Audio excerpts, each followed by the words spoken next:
시청자 여러분 안녕하십니까? AI 뉴스 경인입니다. 첫 번째 소식입니다. 국토교통부가 재건축 안전진단 합리화 방안 후속 조치로 지난 5일 주택 재건축 안전진단 기준을 개정 고시했습니다. 정부는 재건축 안전진단의 구조 안전성 비중을 50%에서 30%로 낮추고 주거 환경과 설비 노후도 비중을 각각 30%로 올렸습니다. 또 안전진단 결과 조건부 재건축인 경우 의무적으로 국토안전관리원의 적정성 검토를 받지 않고 지자체장의 의뢰 시 적정성 검토를 받도록 했습니다. 재건축 안전진단 문턱이 낮아짐에 따라 안전진단을 신청하는 지역 노후 아파트들이 늘 것으로 보입니다. 도심 내 군부대 시설들이 이전하면서 생긴 부지에 주민들을 위한 주거 여가 공간이 만들어집니다.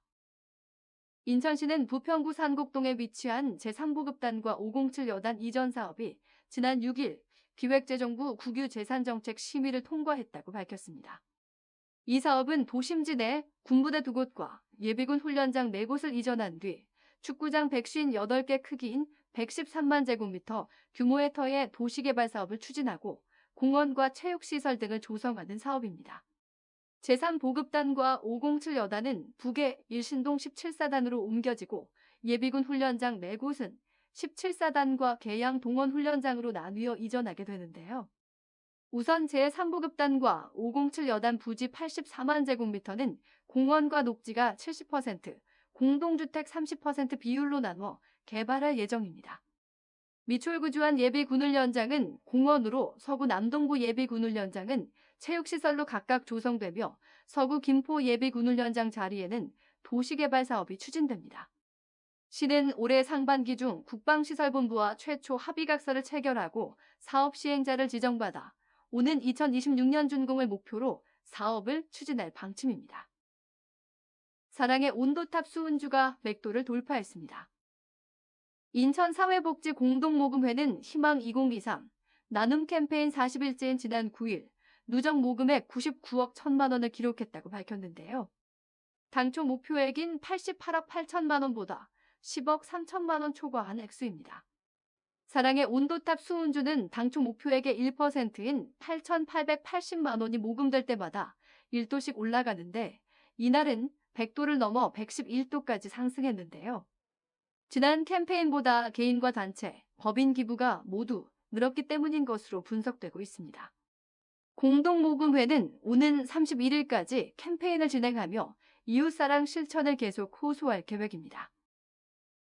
부천시는 올해 지역화폐 부천페이 인센티브를 1년 중 설과 추석이 포함된 이달과 오는 9월에는 10%를 지원하고 이외에는 6% 혜택을 제공하기로 결정했습니다. 추후 국비 등 예산이 추가 확보되면 구매 한도 또는 인센티브 혜택을 조정해 발행 규모를 확대한다는 방침입니다. 지난해 부천페이 발행액은 지난 2021년 일반 발행액 대비 34% 증가한 3,291억 원이었습니다. 부천시가 12월 27일부터 31일까지 5일간 진행한 친환경 무상급식 온라인 설문조사에서 92%가 만족한다는 결과를 얻었다고 밝혔습니다. 설문조사 응답자는 모두 455명이었는데요. 응답자의 60.9%가 매우 만족을, 31%가 만족을 보인 것으로 나타났습니다. 부천시는 응답자들이 친환경 무상급식의 장점으로 우수식 재료를 통한 안전성 강화와 경제적 부담 감소를 꼽았다고 덧붙였습니다. 며칠 동안 기온이 크게 오르면서 김포 금빛수로 얼음 설매장이 잠시 문을 닫습니다. 김포시는 기온이 오르고 비가 내리면서 자연 썰매장인 금빛수로 썰매장의 얼음 두께가 얇아졌다고 설명했습니다. 이에 따라 안전사고 예방을 위해 썰매장을 임시 폐장하고 기온 추이에 따라 재개장 일정을 정하기로 했습니다.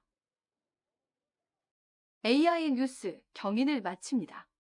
시청해주신 여러분 고맙습니다.